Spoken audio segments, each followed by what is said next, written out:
Hey guys, what's going on here? Just gonna do a video that I never really done before, reviews, and I'm not real big on doing reviews or anything, just mostly because there's always so many videos of that particular item, usually on YouTube, especially in the gun industry, reviews on a certain firearm or whatever. But I haven't really seen too many videos, covering this pistol grip that I bought at my local Dunham's. This is made by ATI, Advanced Technology Incorporated. It's their Strike Force pistol grip, and reasonably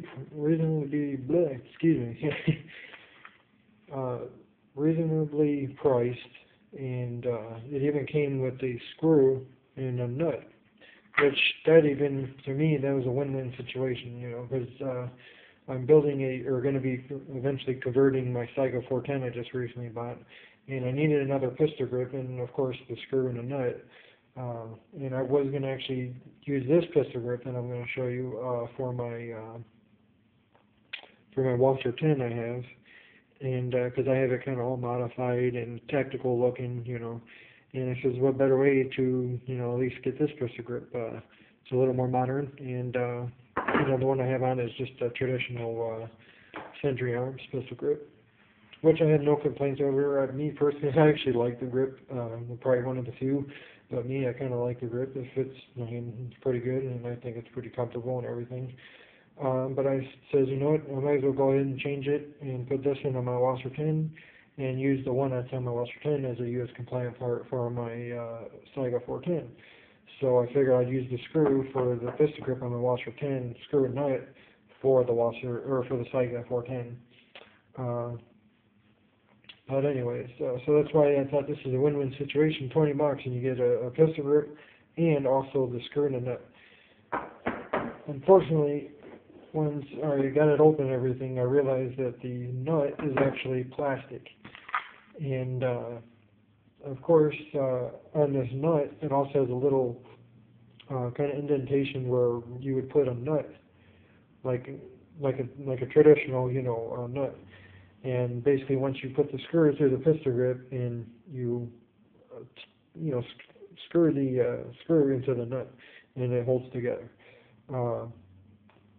Unfortunately, mine didn't come with it. I don't know if, maybe this is a returned item at Dunham's and maybe the person forgot to put the nut in there, or it was just like it from the factory and they didn't put a nut. I don't know what the deal was. Also, the actual nut part that the screw would go through before you put, the other nut on to tighten it down, it was way too tight. The screw didn't even want to budge.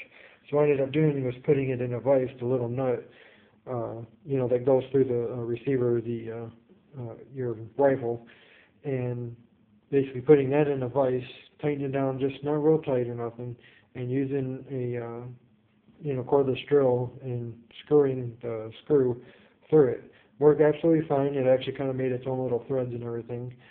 But once I got it installed on the rifle and I tried to screw it down, it actually ended up breaking. And there it is right there. It's kind of hard to tell. But so the actual nut that would go on the receiver of the AK is now broken. And here's two of the parts right here. This is actually what if I can get them together, basically the nut would go in between here.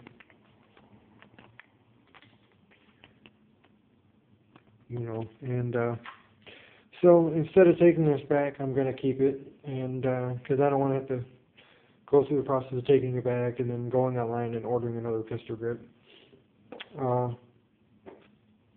And then of course, I know I'm kind of not really talking as far as reviews, but like I said, I don't really ever do reviews. I'll get to talking about the grip in a little bit.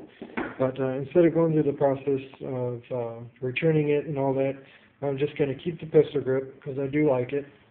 But I found on Centerfire Systems, they have a steel nut and screw, a receiver nut and screw for $8. And I also wanted a sling for my 410, the Saiga, and I found one for $3.99, so $4. So for about $12 and whatever shipping is going to be. I'm going to get, the pistol grip screw and nut and also a sling. And, I was wanting a sling anyways, and, I didn't want to spend a lot of money on it. I didn't really need nothing too fancy. I just want a traditional sling.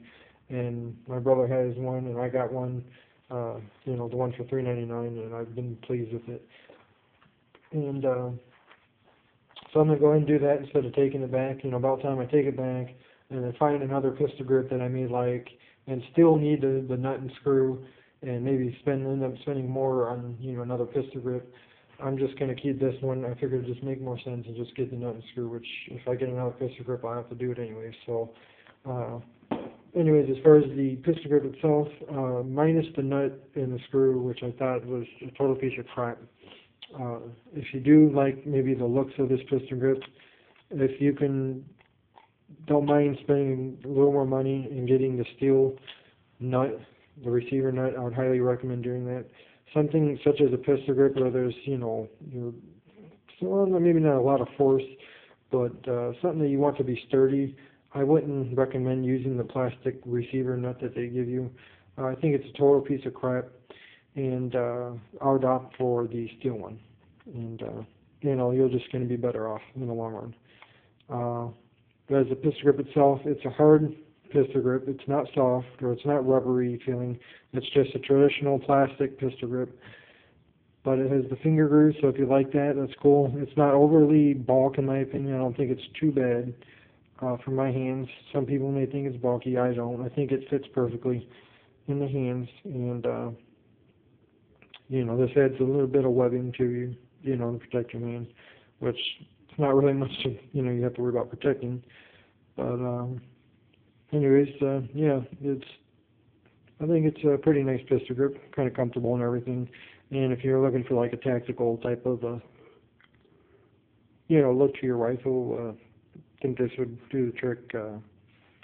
So yeah, for $20 or whatever, I would recommend it, Again, if you mind the limitations of it, as far as the nut and everything. But, yeah, that's pretty much my kind of boring review and kind of dumb review. Like I said, I'm not, good at reviews or anything like that, and this is my first actual review, I would say. And so yeah. All right, if you have any questions, feel free to ask. Have a good one.